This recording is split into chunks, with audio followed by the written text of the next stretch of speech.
Hola, uno de los problemas que más se presenta a mis alumnos cuando queremos resolver problemas como este es tener que trabajar con funciones trigonométricas y en el camino tratar de resolverlo con funciones algebraicas.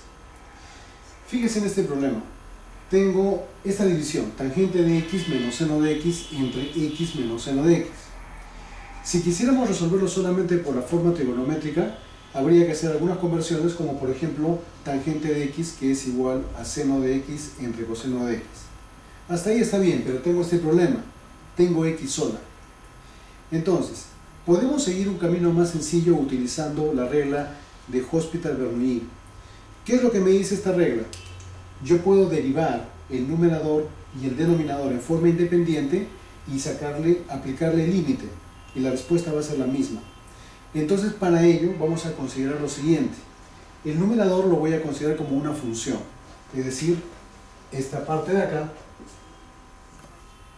lo voy a considerar como f de x. El denominador también va a ser para mí g de x. ¿De acuerdo? De tal manera que L se convierte en lo siguiente. L va a ser igual al límite cuando x tiende a 0 de f de x sobre g de x. ¿De acuerdo? Ahora, ese límite va a ser el mismo valor si es que le aplico la derivada a cada una de ellas, es decir, derivada de f entre derivada de g. Entonces, para ello vamos a calcular en forma independiente. Empecemos con f. Decimos f de x, que es igual a la tangente de x menos el seno de x, vamos a derivarlo. Entonces decimos, la derivada de x va a ser igual. La derivada de la tangente es la secante cuadrado de x. Entonces ponemos secante cuadrado de x. Menos la derivada del seno de x es el coseno de x. Coseno de x. Aparentemente se está complicando porque aparece secante cuadrado de x. Pero la secante de x es la inversa del coseno.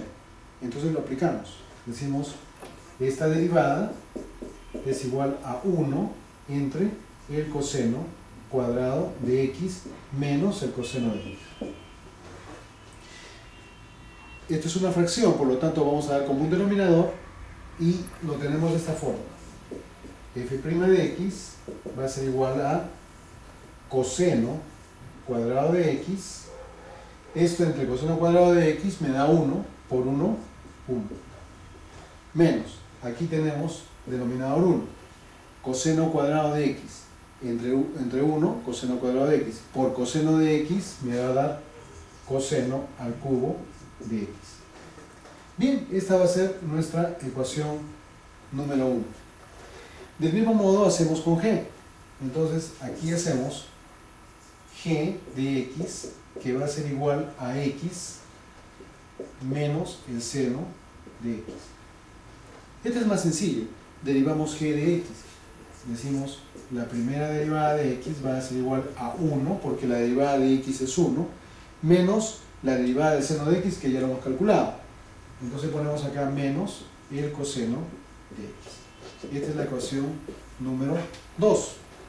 Ahora, vamos a aplicarlo en L, porque L es el límite de x cuando tiende a 0, y dijimos que lo podíamos aplicar a las derivadas. Entonces decimos, L va a ser igual al límite de x cuando tiende a 0 de lo siguiente. Primero, la derivada de x ya lo hemos calculado, es 1 menos coseno al cubo de x entre coseno cuadrado de x. Lo ponemos así, 1 menos el coseno al cubo de x, todo esto dividido entre el coseno cuadrado de x. Todo eso dividido entre la derivada de g, pero la derivada de g es 1 menos el coseno de x, así que lo pongo entre paréntesis aquí. 1 menos el coseno de x. ¿De acuerdo? Aparentemente se ha complicado.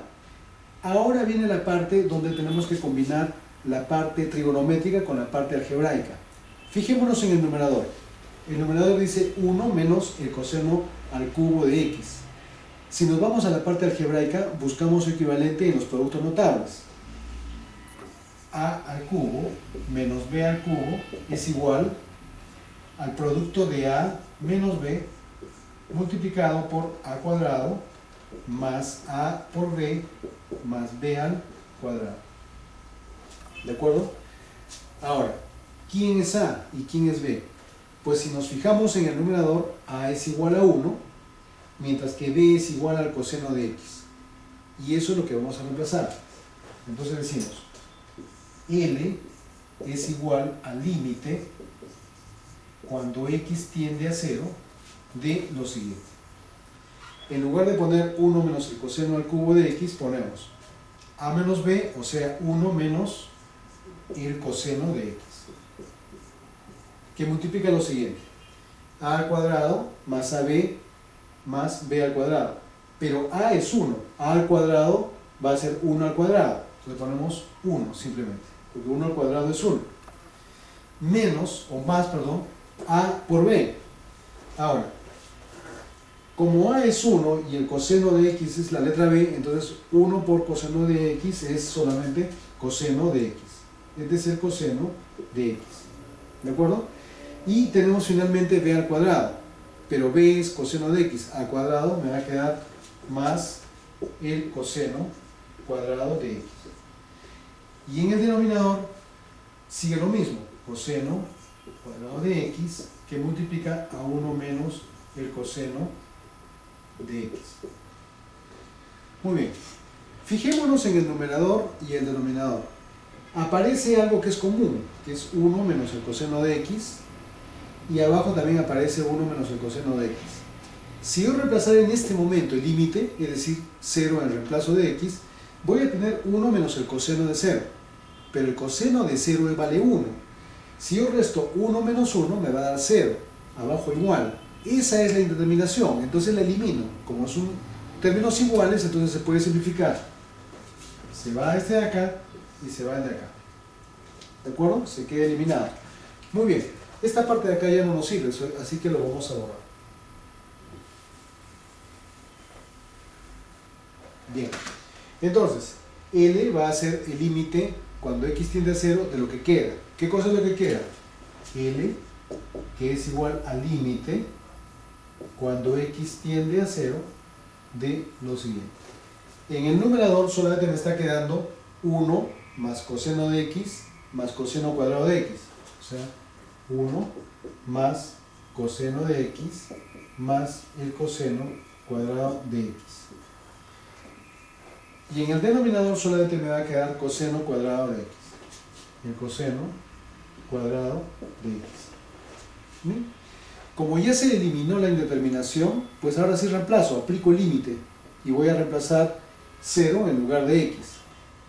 L va a ser igual a, en el numerador, a 1, eso no varía, es un número natural, más coseno de 0, más el coseno cuadrado de 0, todo esto dividido entre el coseno cuadrado de 0. Reemplazamos los valores, el coseno de 0 vale 1, L va a ser igual a 1 más coseno de 0, que es 1, más el coseno cuadrado de 0, que es 1 al cuadrado, 1 al cuadrado es 1, y abajo me queda el coseno cuadrado de 0, que es 1. Muy bien, ahora solamente sumamos.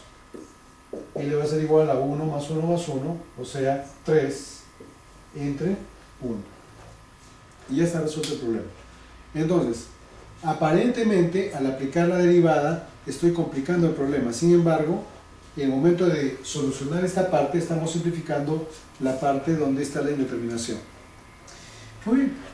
En las siguientes clases vamos a ir reforzando esta idea, ¿no? Viendo cómo utilizamos algunos mecanismos algebraicos o de matemáticas 1 en la universidad, en el caso de la derivada, para poder solucionar este tipo de problemas. ¿De acuerdo? Entonces, nos vemos. Hasta pronto.